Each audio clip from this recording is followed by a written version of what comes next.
आत्मा का श्रृंगार क्या है?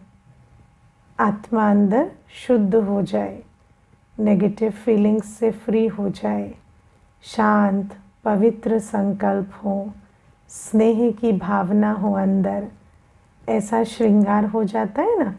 जब ज्ञान सुनते हैं, जब याद में बैठते हैं, तो बाबा कहते हैं ज्ञान योग से श्रृंगार तो मैं कर देता हूँ, लेकिन फिर तुम माया की धूल में पड़ के उस श्रृंगार को खराब कर देते हो, है ना।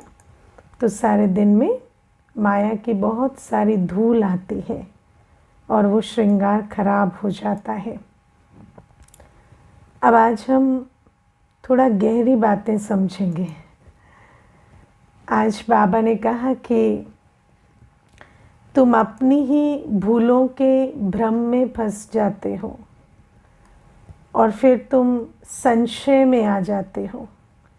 संशय माना तुम मुझ पे डाउट करने लगते हो, और जब मुझ पे डाउट करते हो तो फिर ना तो श्रीमत पे चलते हो, जो भी तुमने चेंज किया है अपने अंदर, है ना, उठने का, खाने का सारा सिस्टम, वो सारा फिर बदल जाता है।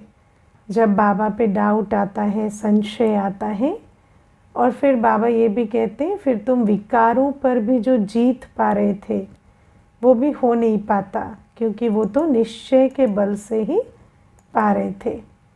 अब कई बच्चे तो आज क्लास में वो भी बैठे हैं जो बिल्कुल नए हैं, है ना, तो अभी तक निश्चय बुद्धि भी पूरे नहीं बने हैं, है ना। लेकिन थोड़ा सा आज हम इन बातों को समझेंगे।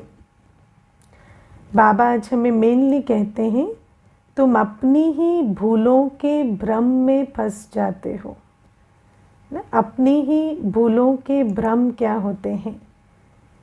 तो पहली चीज़ है, हम 63 जन्म से 2500 वर्ष से भूलें कर रहे हैं, राइट।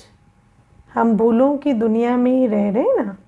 हम जो भी कर रहे थे वो भूल ही था, विकारों के वश, मनुष्य मत के वश हम भूलें कर रहे थे, और वो भूल आज हमारे संस्कार हैं, हमारी मान्यताएं हैं।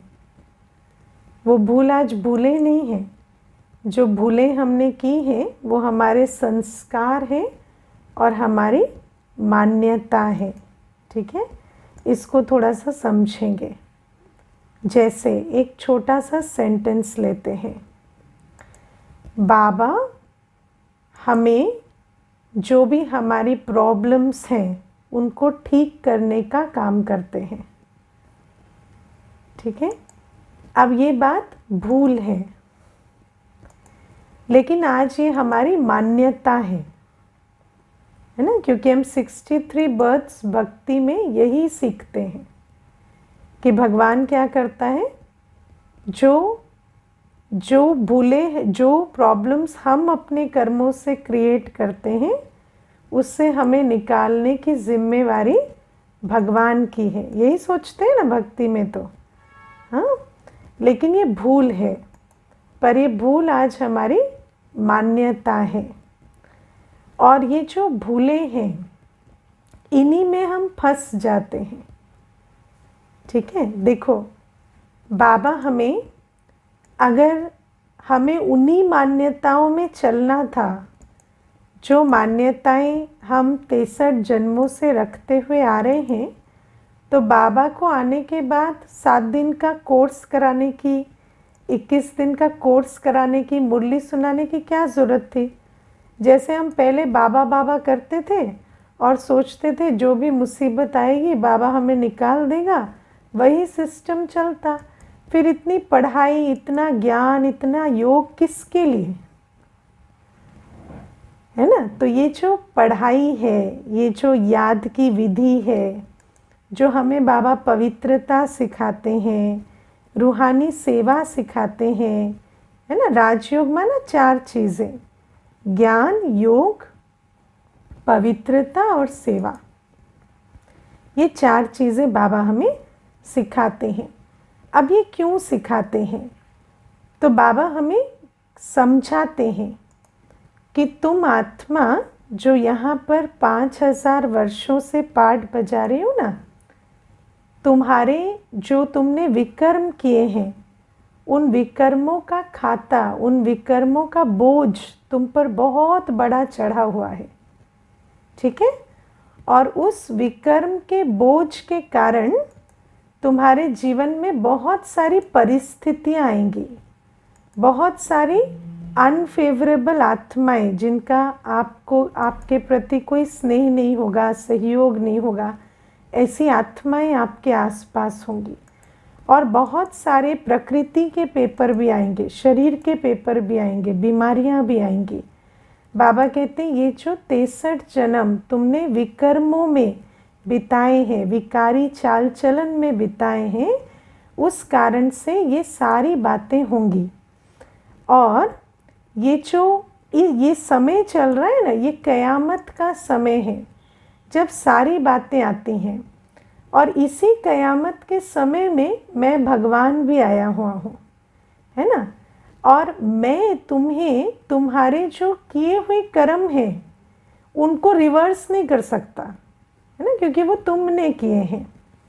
लेकिन मैं तुम्हें क्या सिखा रहा हूँ कि इनके बावजूद, शरीर की समस्याओं के बावजूद, धन की समस्याओं के बावजूद, आत्माओं के विघ्नों के बावजूद तुम क्या करो, तुम मुझे याद करो, है ना। तो बाबा हमें विधि सिखाते हैं, याद का ब्रह्मास्त्र देते हैं, ठीक है। तुम मुझे याद करो। और कैसे याद करो? देह सहित देह के सब धर्मों संबंधों को भूल मुझे सर्व संबंधी के रूप से याद करो, मुझे मेरे सर्व गुणों के साथ याद करो। फरियाद नहीं करो, मुझे प्यार से और यथार्थ याद करो। और बाबा कहते हैं इस याद से तुम्हें बल मिलेगा। और फिर बाबा कहते हैं तुम पवित्रता की धारणा करो, पवित्रता की धारणा से तुम्हारे अंदर शक्ति आएगी। और तुम रूहानी सेवा करो जिससे पुण्य का खाता जमा होगा।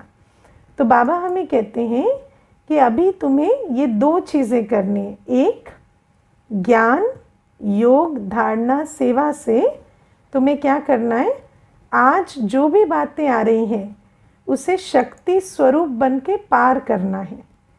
लेकिन मेन प्रश्न है पार करके क्या करना है ना। पार करके क्या करना है? तो पार करके तुम्हें इस समय ज्ञान का बल, याद का बल, सेवा का बल जमा करना है। और इस समय तुम्हें इतनी पुण्य की कमाई करनी है, इतने संस्कार परिवर्तन करने हैं कि तुम कल सतयुग में जा सको, ठीक है, राइट, है ना। बाबा ने कभी हमें कहा है कि तुम अब मेरे बन गए हो बच्चे, तुम्हें कभी बुखार नहीं होगा, तुम्हारा कभी कोई नुकसान नहीं होगा, है ना, तुम्हें कोई अभी कोई अपशब्द नहीं कहेगा, तुम्हें कोई भी विपरीत परिस्थिति नहीं मिलेगी। बाबा ऐसा कभी नहीं कहते। बाबा कहते हैं कि जो भी परिस्थितियां हैं, है ना, उनमें तुम्हें अब मेरी शक्ति के प्रयोग से उन्हें पार करना है। तुम मेरे से जुड़कर शक्तिशाली बनो, उन्हें पार करो। और सबसे इम्पोर्टेंट बात, उनको पार करने का लक्ष्य ये है कि संगम युग का समय, थॉट, टाइम, एनर्जी जो उसमें जा रहा था, उसको, उससे जूझने में जा रहा था, उसको अब तुम सेवा करने में लगाओ, उसको अब तुम अपनी आत्मिक शक्ति बढ़ाने में लगाओ। और ऐसे संस्कार बनाओ जो तुम्हें सतयुग में जाने में मदद करे, ठीक है। तो ये है बाबा की श्रीमत, है ना। लेकिन हम क्या करते हैं, हम अपनी ही भूलों के भ्रम में फंस जाते हैं, है ना। कैसे फंस जाते हैं?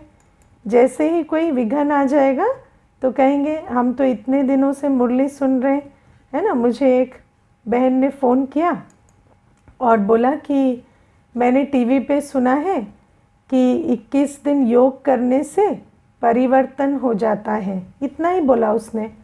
तो मैंने कहा हाँ ये तो सच है, 21 दिन योग से परिवर्तन होता है। उतने में उसने फ़ोन रख दिया, है ना।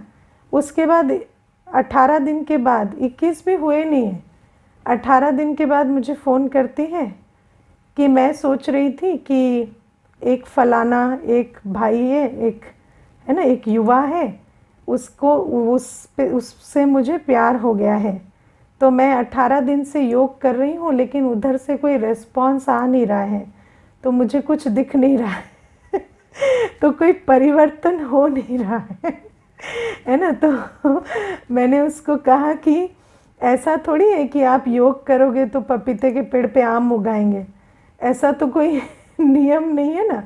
जो जो ड्रामा में है उसके लिए योग किया जाता है, जो ड्रामा में नहीं है, अगर उनका कोई इंटरेस्ट नहीं है तो अब आप योग करेंगे तो थोड़ी इंटरेस्ट जाग जाएगा, है ना। तो बाबा हमें कहते हैं कि मैं तुम्हें कोई ऐसा परिवर्तन नहीं सिखा रहा हूँ जो डेस्टिनी में नहीं है।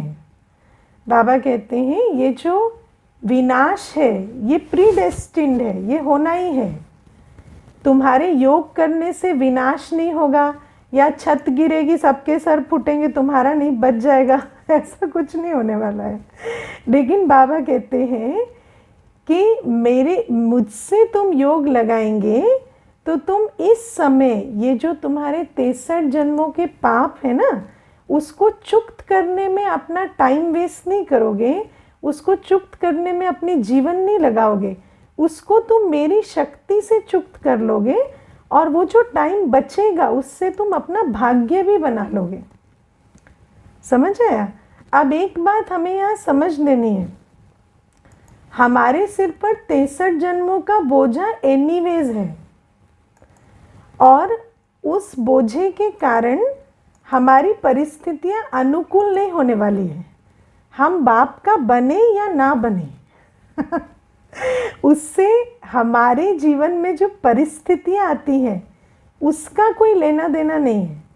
शरीर में जो रोग आते हैं, जो संबंध में परेशानियाँ आती हैं, जो धन की समस्याएं आती हैं, वो तो हमारे कर्मों का लेखा जोखा है। उसमें ना तो बाबा के होने से फ़र्क पड़ता है ना होने से फ़र्क पड़ता है।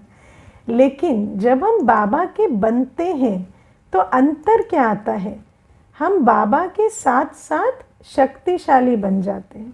बाबा सर्वशक्तिवान है ना, तो बाबा से योग लगाने से, बाबा के ज्ञान को बुद्धि में रखने से, ज्ञान स्वरूप बनने से, पवित्र बनने से, सेवा का बल जमा करने से हम उन परिस्थितियों से ज़्यादा शक्तिशाली हो जाते हैं। और जब वो परिस्थितियों से हम ज़्यादा शक्तिशाली हो जाते हैं तो हमारा संगम युग का टाइम एनर्जी उनको चुक्त करने में वेस्ट नहीं होता। एनीवेज आपको संगम युग में वही करना था अगर कलयुग में रहते तो वही करते, है ना, कोई डिफरेंट नहीं करते। जो आज व्यक्ति त्याग त्याग त्याग का डंका बजाता है ना कि हम बाबा के बने तो हम ये छोड़ा वो छोड़ा, एनीवेज जीवन में जो बातें आने वाली थी वो आपको वैसे भी eat drink and B Mary नहीं होने देती तो वो जो बातें हैं उनको तो हमें वैसे भी छोड़ना था।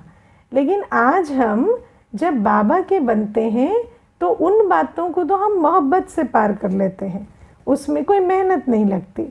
और बाकी हमें ये भी समझ आ गया है कि इस समय हम जितना याद का बल भरेंगे, जितना दिव्य गुणों की धारणा करेंगे, जितना सेवा का बल भरेंगे और जितने नॉलेजफुल बनेंगे, उतना हमारे जो सतयुगी संस्कार हैं वो क्रिएट हो जाएंगे और सतयुग का पुण्य का खाता भी बन जाएगा। तो ये हमारा बार्गेन है बाबा के साथ, करेक्ट। अब यदि हम इस बार्गेन को बुद्धि में नहीं रखते, भूल जाते हैं, है ना, तो हम अपनी ही जो भूल, जो मान्यता के रूप में है ना आज, उसके भ्रम में फंस जाते हैं, है ना। और फिर कोई बात होती है और हम एक्सपेक्टेशन, देखो मैं आपको छोटी सी बात बताती हूँ, जब ज्ञान में सब आते हैं ना तो वो जो चैप्टर कराते हैं हम कि आपको कोई धोखा नहीं देता, आपकी एक्सपेक्टेशन धोखा देती है ना, तो बहुत खुश होते हैं वो चैप्टर सुन के, कहते हैं हाँ हाँ अब हमें समझ आता है कि हमें ना मेरे हस्बैंड धोखा नहीं दे रहे, बहन धोखा नहीं दे रही, भाई नहीं दे रहे, माता पिता नहीं दे रहे, ये सब है ना दीदी अपनी एक्सपेक्टेशंस का खेल है ना।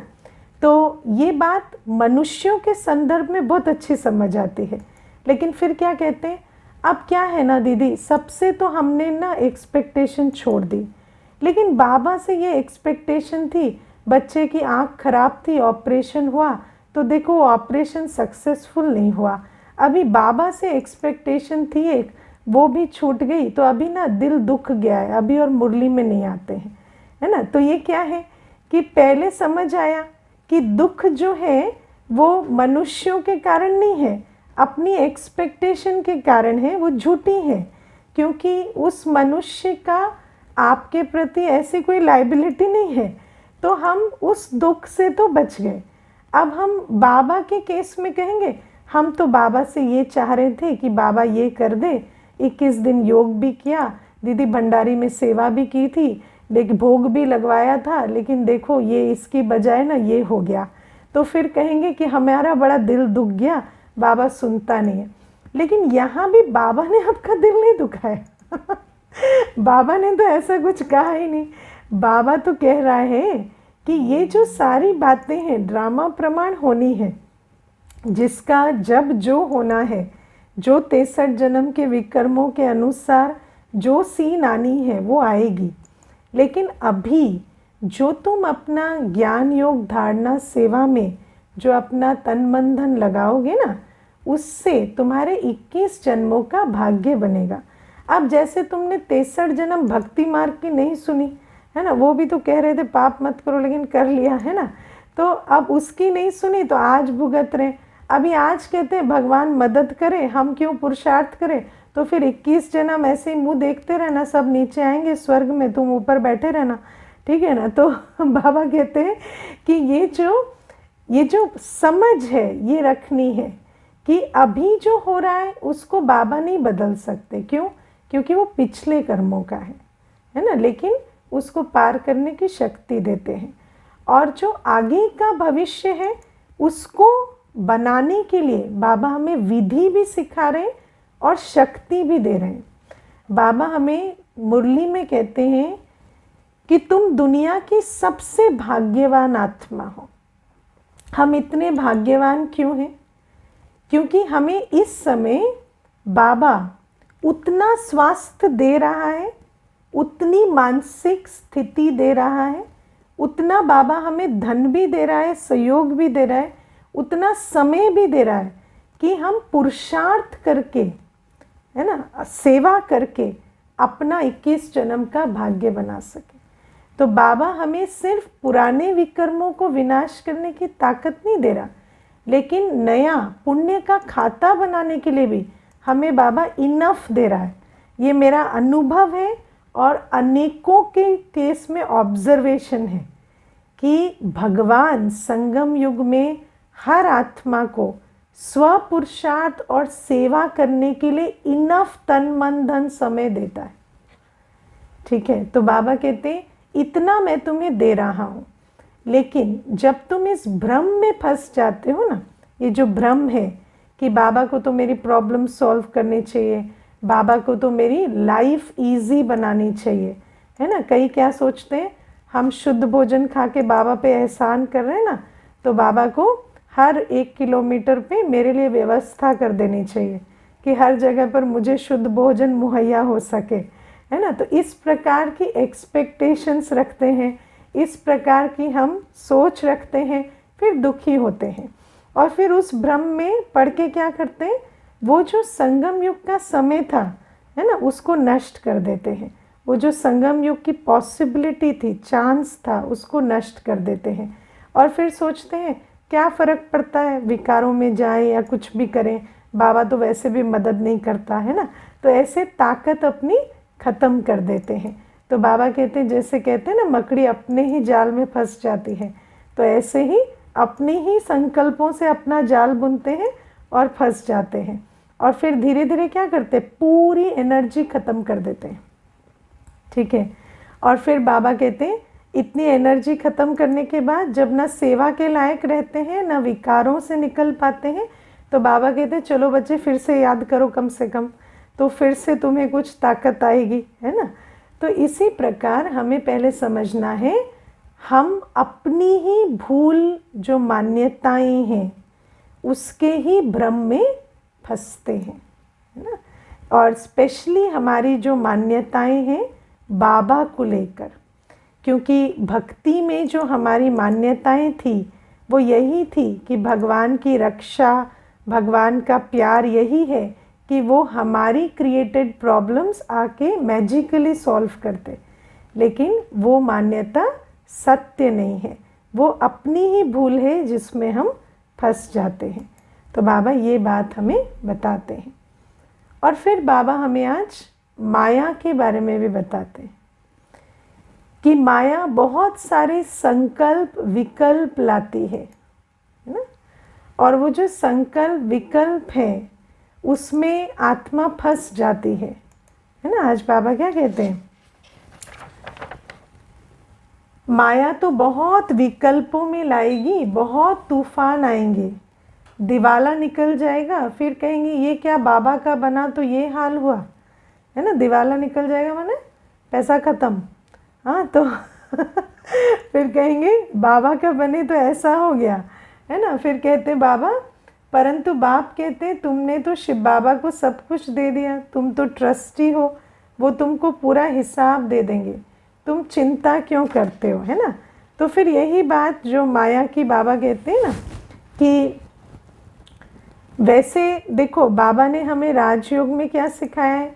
राजयोग माना देह सहित, देह के सर्व धर्मों और संबंधों को भूल अपने को आत्मा समझ और बाबा को याद करो, ठीक है ना। तो क्या कहेंगे, हाँ हाँ हाँ दीदी, हमने तो ना बाबा को सब कुछ सौंप दिया है, ठीक है ना। बाबा को सब कुछ सौंप दिया, देह भी बाबा की, संबंध भी बाबा के, मेरा सब कुछ बाबा का। सब तेज तेज हाथ उठाते हैं जब कहो ना बाबा को दे दिया है, कहेंगे हाँ। उसके बाद जैसे ही कुछ हो जाएगा, दीदी मेरे धन को ऐसा हो गया, मेरे घर को ऐसा हो गया, तो भाई तुमने दे दिया था ना, फिर तुम्हारा कहाँ से है ना। जो दे दिया था फिर उसमें तुम्हें लॉस का अनुभव कैसे होता है ना। मैं आपको एक बहुत छोटी कहानी सुनाती हूँ। एक बार एक भाई का मकान में ना कुछ प्रॉब्लम आ गई, कुछ आग लग गई। तो जैसे ही वो देखकर रोने लगा तो उसका बेटा आया और बोला, पिताजी आप क्यों रोते हो, ये तो कल बेच दिया था हमने, इसका तो ओनर कोई दूसरा है। तो वो एकदम से आंसू पोंछ के खुश हो जाता है, कहता है अरे हम तो बच गए। फिर थोड़ी देर बाद बेटा आता है, कहता है पिताजी इस कागज़ में साइन तो हुए नहीं थे, तो ये टेक्निकली अभी भी हमारा है। तो पिताजी फिर रोने लगते हैं। तो देखो बुद्धि कैसे खेल खेलती है ना। तो वैसे कहेंगे कि सब कुछ बाबा का है, बाबा का है तो तुम क्यों रोते हो, है ना, तुम ट्रस्टी बन के चलो। तो बाबा कहते हैं ये सब माया तुम्हें कराती है।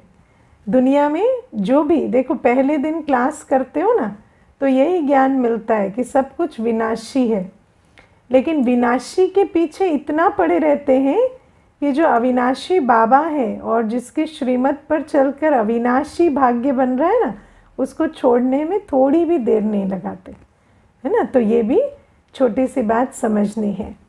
फिर बाबा हमें एक और बात जो माया की समझाते हैं, जो आज मेनली मैं बोलना चाह रही हूँ कि माया मतलब जो हमारे अंदर मनुष्य मत का पर्दा पड़ा हुआ है, हमारे अंदर जो हमने मनुष्य मत सुनी है ना 63 जन्म तक, वो उसका पर्दा पड़ा हुआ है, वो हमें बहुत तंग करती है। जैसे छोटी सी बात है, एक माता की बात बताती हूँ।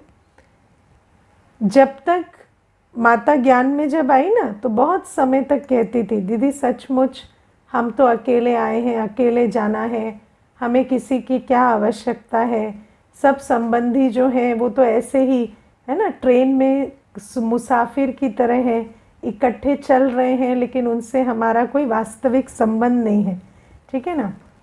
लेकिन अभी जैसे जैसे उसका बेटा बड़ा होने लगा है ना माता का, तो एक दिन पूछती है, पर दीदी देखो, लाइफ में कंपेनियन की ज़रूरत तो होती है ना, कोई अकेले जीवन तो नहीं बीतता है ना। तो मैंने कहा लगता है माता जी आपका बेटा बड़ा हो रहा है, आपको दिखने लगा है ना। तो ये क्या है कि जो मनुष्य मत है, देखो श्रीमत क्या कहती है, हम अकेले आए हैं अकेले जाएंगे, और हमारा साथी एक बाबा है ना। लेकिन मनुष्य मत क्या कहती है कि कोई तो चाहिए, लूला लंगड़ा काना कैसा भी चलेगा लेकिन चाहिए, है ना। चाहे बोझ बन के ही रहे लेकिन चाहिए। तो मनुष्य मत ऐसा कहती है। अब उस मनुष्य मत के चक्कर में क्या करते हैं, एक कार्मिक अकाउंट को एक्टिवेट कर लेते। माया ऐसा तंग करती है ना, समझते हैं कि कोई तो साथी होना चाहिए। आजकल कहते शादी भी नहीं करो तो ऐसे ही कंपेनियन बना लो, है ना, लेकिन कोई तो होना चाहिए, है ना। वैसे भी सच बात है, 63 जन्मों के पाप भुगतने वाला कोई तो चाहिए। कोई तो होना चाहिए जो उन सारे पापों का हिसाब किताब हमसे ले, है ना। तो बाबा हमें कहते हैं ये माया की चाल है। तो ये जो कोई तो चाहिए, कोई तो अपना होना चाहिए, ये सब माया की चाल है। वैसे तो क्लास में बैठेंगे ना तो कहेंगे अकेले आए हैं अकेले जाते हैं, बाबा सर्व संबंधी है, बहुत ज़ोर ज़ोर से सर हिलाते हैं। लेकिन फिर बाहर जाके कहते हैं नहीं पर कोई तो चाहिए, है ना, भले लड़ने के लिए चाहिए लेकिन कोई तो चाहिए, इस टाइप से भी कह देंगे। तो ये सब माया के भ्रम है ना। उसके बाद आप देखो माया हमें कैसे तंग करती है। बाबा कहेंगे कि शुद्ध भोजन खाओ, है ना, लेकिन डॉक्टर कहेगा कि ये जो कुछ एक विशेष है ना गंदे भोजन में आपको बहुत सारा प्रोटीन मिलेगा।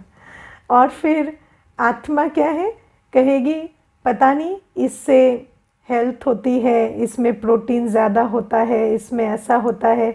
और फिर मनुष्य मत और श्रीमत को लड़ा देंगे, है ना। और फिर कहेंगे डॉक्टर हमारा कहता है ऐसा और बाबा कहता है।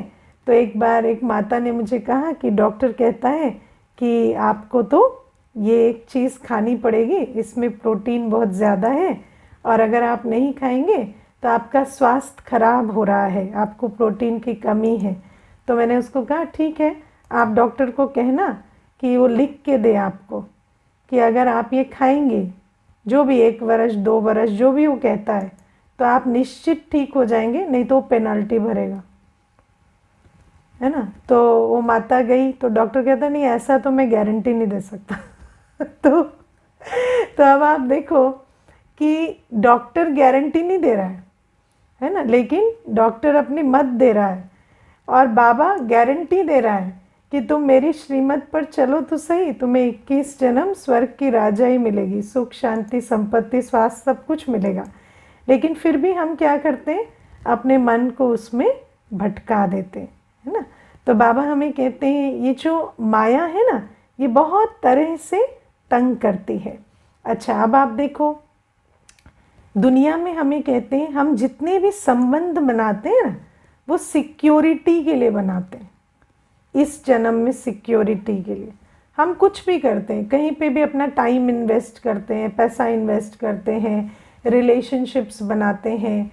तो वो किस लिए बनाते हैं कि इस जन्म में हमें थोड़ी सिक्योरिटी मिले। लेकिन बाबा कहता है कि लाइफ इज़ इनसिक्योर। है ना, विनाश काल है, विनाश तो होना ही है, तो सिक्योरिटी कुछ नहीं है। इस समय पर तुम सोचो कि सिक्योरिटी हो तो नहीं होगी, लेकिन तुम अपना सर्वस्व जब मेरी श्रीमत पर लगाओगे तो तुम्हें 21 जन्म का भाग्य मिलेगा, है ना। तो फिर क्या होता है, इस जन्म में जब हमें कोई भी परिस्थिति आती है तो हम सोचते हैं हम बाबा के यज्ञ में इतना कर रहे हैं लेकिन हमारे को सिक्योरिटी क्यों नहीं मिल रही। तो माया हमें उस तरह से तंग करती है। लेकिन बाबा कहते हैं ये विनाश काल है, इसमें सिक्योरिटी तुम्हें कुछ भी नहीं मिलेगी। अगर तुम बाबा की श्रीमत पे नहीं लगाओगे तो भी बाबा ने क्या बताया, किन की दबी रहेगी धूल में, किन की राजा खाए, किन की चोर लूट ले जाए, किन की आग जलाए, सफल हो उसकी जो धनी के नाम लगाए, है ना।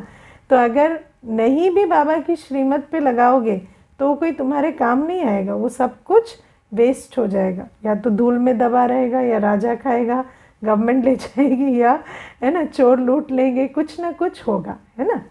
इसके बाद बाबा कहते हैं कि संबंधों में रहते हुए भी पवित्र रहो, है ना, पवित्र रहो।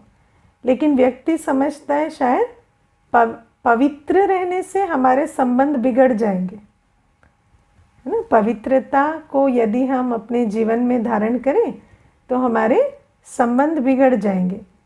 लेकिन क्या पवित्रता से संबंध बिगड़ जाएंगे? नहीं, संबंध तो ऑलरेडी बिगड़े हुए हैं। पवित्रता से रिवील हो जाते हैं कि कितने बिगड़े हुए हैं, है ना। है ना। जैसे अपवित्रता की पेमेंट कर करके संबंधों का लाइफ एक्सटेंशन कर रहे हैं ना, तो वो लाइफ एक्सटेंशन जब बंद हो जाता है तो सच में पता चलता है पूरे एक्सपायरी पे है ना। तो बाबा कहते हैं वो जो लाइफ एक्सटेंशन है वो इम्प्योरिटी की ब्राइब दे दे के मत करो, अभी जो है सो उसको रिवील होने दो। अगर संबंध का बेसिस, किसी भी संबंध का जो फाउंडेशन है वो विकार है, तो उसकी नींव ऑलरेडी खराब है। वो संबंध वैसे भी कोई चलने वाला नहीं है ना। लेकिन हम जो सोचते हैं चलो विकार ही सही, लेकिन विकार की पेमेंट कर कर के ही संबंध जिंदा रहे, तो बाबा कहते हैं इस प्रकार से संबंधों को लाइफ एक्सटेंशन मत दो। अब तुम क्या करो, तुम सत्य संबंध बनाओ, जिन संबंधों का आधार ही पवित्रता है ना। जहाँ पर स्वार्थ है, जहाँ पर पतीत बना है, उस आधार से संबंध बने हैं, तो वो संबंध वैसे भी चिरकाल तक चलने वाले नहीं। तो बाबा कहते हैं अब तुम पवित्रता को जीवन में धारण करो, जो रहता है रहने दो, जो जाता है उसको जाने दो, लेकिन मेरे साथ तुम मेरे बल, मेरे भरोसे से चलो। और धीरे धीरे जब तुम ये एक परिवर्तन जीवन में लाओगे, तो जब तुम सतयुग में जाओगे तो तुम्हारे जो संबंध होंगे उन संबंधों का आधार विकार नहीं होंगे, स्वार्थ नहीं होगा, है ना। शरीर के, देह के सेंसुअल प्लेजर्स उन संबंधों का आधार नहीं होगा। तो बाबा कहते हैं ये जो माया तुम्हें भ्रम में लाती है ना कि ये संबंध है, ये कंपेनियनशिप का स्वरूप है, इन भ्रमों में तुम फंसो नहीं। और बाबा कहते हैं माया तुम्हें और भी देह के भ्रमों में भी बहुत लाती है। देह के भ्रम किस प्रकार के हैं कि अगर हमें अशुद्ध भोजन नहीं मिला, या अगर हमें विकार नहीं मिला, या अगर हमने जीवन को सादा बना दिया, श्रीमत अनुसार बना दिया, तो शायद हमारे जीवन में सारा रस खत्म हो जाएगा। लेकिन ऐसा है? ऐसा है? आप किसी एडिक्ट से बात करो, उसको लगता है कि उसकी दुनिया में बहुत एंटरटेनमेंट है ना, लेकिन वो उसका भ्रम है। तो ऐसे ही माया भी हमें भ्रमित करती है कि ये जो इंद्रिय सुखों के बल से आत्मा सुख का अनुभव कर रही है ना, वो वास्तविक सुख है। लेकिन बाबा कहते नहीं, इन माया के भ्रमों से निकलो। और भक्ति, है ना, बाबा कहते हैं कि भक्ति भी जो हम सीखते हैं और जिस भक्ति को छोड़ने में हमें इतना डर लगता है ना, वो भक्ति के कारण हम सोचते हैं हमारे जीवन में सिक्योरिटी है। आप क्या समझते हैं आपके करवा चौथ रखने से सामने वाले की आयु बढ़ रही है? हाँ। हाँ, ऐसा है। भक्ति क्या सिखाती है कि हमारे ये करने से ये हो रहा है, वो करने से वो हो रहा है, हमारे करवा चौथ रखने से इनकी आयु बढ़ रही है, हमारे दीपावली मनाने से लक्ष्मी का आह्वान हो रहा है, हमारे शास्त्र पढ़ने से ये हो रहा है, हमारे इस गुरु के पास जाने से ये वाली सिद्धि बनी हुई है। लेकिन ये सब क्या है? अननेसेसरी आधार बना कर रखना, है ना। और बाबा कहते हैं ये सारी बातें तुम्हें क्या बना देती है? बहुत बहुत डिपेंडेंट बना रही है। आत्मा की जो शक्ति है कि वो संकल्पों से सृष्टि बनाती है, उसके बीच में हमने कितने सारे स्थूल आधार डाल दिए हैं, है ना। व्यक्ति समझता है हमारे घर की सुख शांति हमारे घर के डिज़ाइन के ऊपर है ना, लेकिन वो ये नहीं समझता कि सुख शांति संबंधों में रस का आधार क्या है? आत्मा के संकल्प, आत्मा की स्थिति, आत्मा की स्नेह की अवस्था। तो उस बात को भूल जाते हैं और यही समझते हैं कि हमारे घर में, परिवार में जो भी सुख शांति है वो वास्तु के कारण है ना। और वास्तु बिगड़ गया तो फिर सुख शांति भी चली जाएगी। लेकिन वास्तव में ऐसा नहीं है। तो बाबा कहते हैं जो भक्ति तुम्हें सिखाती है ना कि सितारों के आधार से, वास्तु के आधार से, इस देवी देवता के आधार से, इस व्रत उपवास के आधार से, इस शास्त्र को पढ़ने के आधार से तुम्हारे जीवन में सुख शांति है। बाबा कहते हैं इन सब आधारों को छोड़ो और तुम समझो कि आत्मा की जो उन्नति है वो सिर्फ 4 बातों से होती है, ज्ञान, योग, धारणा और सेवा। और किसी भी चक्कर में पड़ के यदि तुमने इन 4 बातों को छोड़ा तो वहाँ तुम्हारा नुकसान होता है। बाकी सब नुकसान तो ड्रामा अनुसार होता है, क्योंकि वो तो 63 जन्मों के विकर्मों के अनुसार होना ही है। लेकिन अगर उसमें फंस कर तुमने अगर आज का समय, आज का संकल्प बाबा की श्रीमत के अनुसार नहीं चलाया तो फिर उसमें तुम्हारा सचमुच 21 जन्मों का नुकसान होता है। मैं आपको एक इसमें बात बताती हूँ। एक भाई है, वो एक बार मुझे सुना रहे थे, तो सेंटर पर उस दिन ब्रह्मा भोजन था, तो वो 10 बजे आए। तो मैंने उनको कहा कि भट्टी तो 8 बजे से थी, आप भट्टी में नहीं आए और 10 बजे आप आए।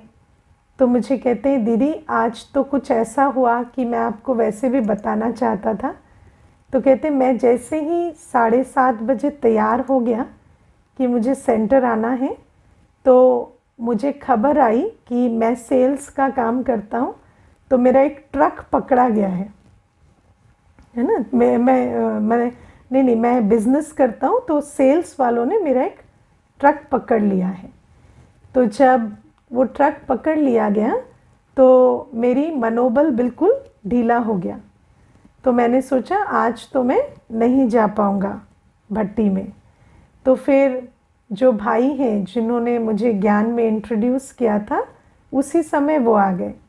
तो उन्होंने मुझे पूछा कि क्या हो गया, मुंह क्यों लटका हुआ है। तो मैंने कहा मेरा तो ट्रक पकड़ा गया है, अभी सारा दिन उसको छुड़ाने में चला जाएगा। तो भाई कहते मुरली सुनी। तो मैंने कहा नहीं, मैं तो अभी जा ही रहा था सेंटर, तो वहीं मुरली सुनता जो भी, पर अब तो नहीं जाऊंगा। तो भाई कहते इतना कोर्स किया, ज्ञान सुना, मूर्ख के मूर्ख ही रहे तुम।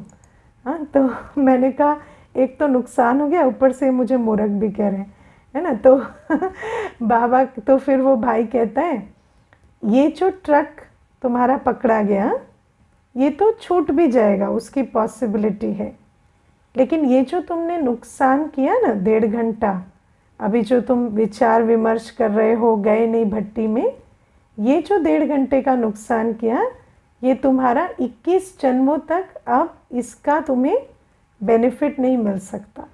और ये जो अगले कल्प भी तुम यही गलती करोगे, और तुम्हारा ये जो नुकसान है कल्प कल्प का नूंद हो गया। तो तुम सोचो तुम किस प्रकार के बिजनेसमैन हो, तुम्हें इतनी कैलकुलेशन नहीं आती। तो कहता कि मैं तभी एकदम सरपट दौड़ा और मैं आ गया। और चांस की बात है दीदी, जैसे ही मैं सेंटर के दरवाजे पे पहुंचा तो मेरे को मैसेज भी आ गया कि वो ट्रक भी रिलीज़ हो गया है। तो आप सोचो कि बाबा कहता है कि ये जो परीक्षा है ना, कई परीक्षाएं भी आती हैं।